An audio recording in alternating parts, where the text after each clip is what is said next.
हमारे धर्म संस्कृति में विज्ञान के सूत्र कैसे निहित हैं, इस बात को समझने का प्रयास करना चाहिए। मैं सबसे कहूंगा, अगर आप चाहें तो अभी भी चेक कर सकते हैं। सूर्य से धरती की दूरी जो 15 लाख कुछ मील है, उसको यदि आप सूर्य के डायमीटर से डिवाइड करें तो जानते हैं कितना आता है संख्या? 108।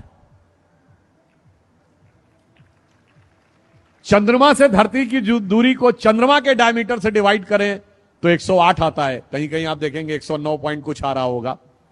इसका अर्थ क्या हुआ कि 108 is the galactic ratio of our solar system with the 2 major planets, एक सूर्य और एक चंद्र। चंद्र उपग्रह है, पर व्यवहारिक दृष्टि से वो इसलिए माना गया क्योंकि हमारे ग्रह वो माना गया जो सूर्य और हमारे बीच की ऊर्जा को काटता हो। वो हमारी उनकी डेफिनेशन में एक डिफरेंस है, that is a different thing. But मैं कहना चाहता हूं, सूर्य आत्मा का प्रतीक है, चंद्रमा मन का प्रतीक है। दोनों का धरती से डिस्टेंस 108 के रेशियो में है। इसका मतलब अगर आपको आत्मा से मन का एकाकार करना हो तो माला कितनी बार जपनी होगी? 108 टाइम्स। और इस 108 का हमारे जीवन से क्या संबंध है? मैं प्योरली साइंटिफिक टर्म की बात करता हूं।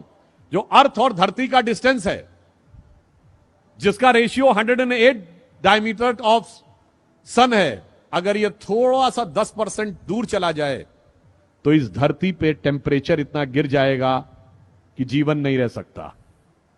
10% नजदीक आ जाए तो धरती पे टेम्परेचर इतना बढ़ जाएगा कि जीवन नहीं रह सकता।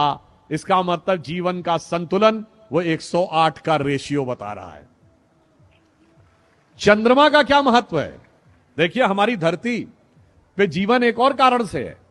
अगर हमारी धरती एक्सिस में स्ट्रेट होती और वो घूमती रहती तो सूर्य की सारी किरणें सेंटर पे पड़ती, इक्वेटर पे। तो इक्वेटर पे तो एक्सेसिव टेम्परेचर हो जाता और नॉर्थ और साउथ पोल पे एक्सेसिव नेगेटिव टेम्परेचर होता, तो भी जीवन नहीं पनप सकता था।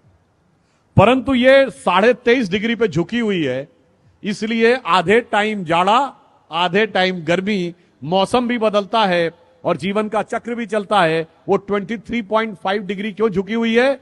Because of A ratio of the distance of चंद्रमा। उसकी वजह से वो 23 डिग्री पे टिल्ट है। चंद्रमा 10% दूर हो जाए तो ये 23.5 से सीधी हो जाएगी। फिर ऋतुएं नहीं बदलेंगी, मौसम नहीं बदलेगा, जीवन नहीं चलेगा। चंद्रमा थोड़ा 10% नजदीक हो जाए तो धरती और झुक जाएगी, फिर भी जीवन नहीं चलेगा।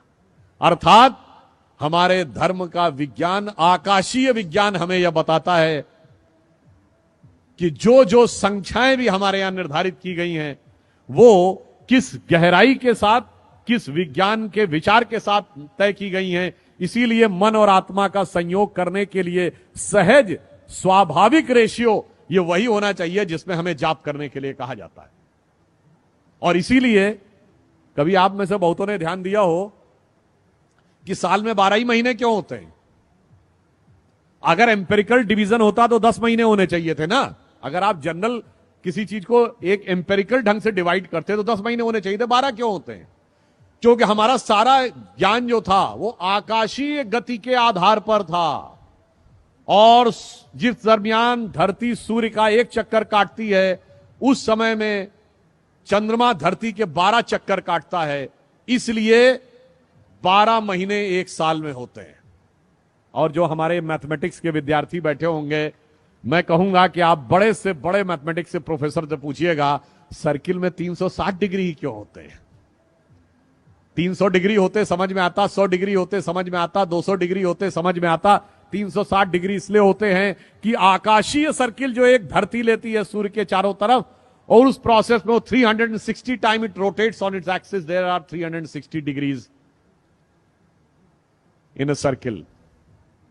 तो ये मैंने सिर्फ इसलिए आपको बताया कि हमारी हर सोच अंतर से लेकर बाहर तक किस प्रकार जुड़ी हुई है कि भगवान कृष्ण के विराट रूप से लेकर सूक्ष्म रूप तक।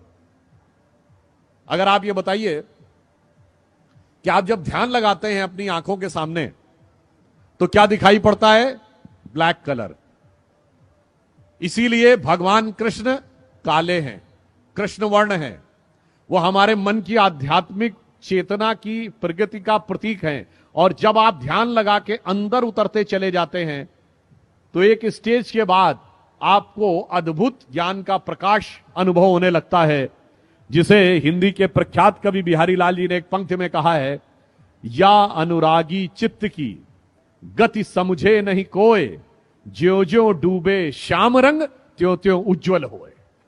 यानी जैसे जैसे आप भगवान कृष्ण की भक्ति में उतरते चले जाएंगे, उज्ज्वलता की अनुभूति आपको होती चली जाएगी।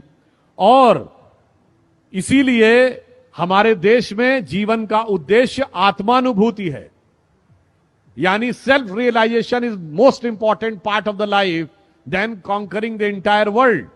और इसीलिए भगवान कृष्ण का जीवन जानते हैं किसका प्रतिनिधित्व करता है? संपूर्ण वेदों के ज्ञान के सार का प्रतिनिधित्व करता है, जिसके लिए कृष्ण भक्ति के एक कवि ने लिखा है, जाहि अनादि अनंत अखंड अछेद अभेद सुवेद बतावे, शेष गणेश सुरेश दिनेश महेशो जाहि निरंतर ध्यावें। और पुनः कह रहा हूं, जाहि अनादि अनंत अखंड अछेद अभेद सुवेद बतावें, ताहि अहीर की छो हरियां छछिया बर छाछ पे नाच नचावे। और ये किसने लिखा है? सैयद इब्राहिम रसखान, भगवान कृष्ण के बहुत बड़े भक्त कवि, जो मुस्लिम थे, माना जाता जिनका जन्म काबुल में हुआ था, उनकी समाधि वृंदावन में है।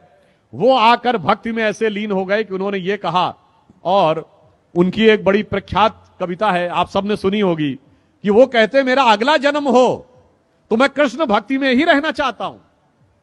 अगला जन्म मनुष्य के रूप में हो तो ग्वाल बालों के रूप में, अगर पशु के रूप में तो नंद बाबा की गायों के रूप में, पत्थर बनूं तो गोवर्धन पर्वत के ऊपर, और अगर पक्षी बनूं तो कदम्ब के उस वृक्ष पर, कालिंदी यमुना जी के तट पर, जिसके नीचे कभी भगवान बंसी बजाया करते थे। तो रसखान कहते हैं, मानुष हो तो वही रसखान बसों ब्रज गोकुल गांव के ग्वारन, और जो पशु हो तो कहा बस मेरो धरो चरो नित नंद के धेनु मझारन, और पाहन हो तो वही गिर को जो धरो कर छत्र पुरंदर धारन, और जो खग हो तो बसेरो करो कहूं कालिंद कूल कदम्ब की डारन। आप सोचिए कितना बड़ा अंतर है। अभी मैंने पढ़ा था कि बहुत बड़े बड़े विदेश के लोग आपकी इस्कॉन की संस्था में आते हैं, भगवान कृष्ण की भक्ति में लीन होते हैं। मैंने रॉबर्ट ओपेनहाइमर से लेके कईयों के उदाहरण दिए। महत्वपूर्ण बात क्या है? आपको दुनिया में कोई दूसरा उदाहरण नहीं मिलेगा जहां उस धर्म संस्कृति को न मानने वाले व्यक्ति ने उस भगवान के प्रति इतनी श्रद्धा व्यक्त की हो। और उससे बड़ी बात यह है, उससे यह भी नहीं कहा गया हो तुम कन्वर्ट हो जाओ। यह हमारी ज्ञान की गहनता और विचारों की उदारता का प्रमाण है। मगर अफसोस की बात यह है, रसखान की जो मैंने पंक्ति बताई, आज की युवा पीढ़ी को कभी कभी भ्रम हो जाता है और वो पश्चिम से ज्यादा प्रभावित होने लगते हैं। तो इस पे मैंने एक पैरोडी सुनी थी बचपन में, जब मैं बच्चा था, क्लास 7th 8th में। तो वो मुझे याद आता है कि शायद आज के लोग ये सोचने लगते हैं कि आज होते तो क्या सोचते, कहते मानुष हो तो वही कभी चोच बसू सिटी लंदन के किसी द्वारे, और जो पशु हो तो बनू बुलडाग चढ़ू नित कार पे पूछ निकारे। तो आज की ये विचार जो आने लगे हैं, हमें उन विचारों से बचने का प्रयास करना चाहिए, उस दिशा में आगे बढ़ने का प्रयास करना चाहिए जो राष्ट्र को सही दिशा में ले जाए, और वो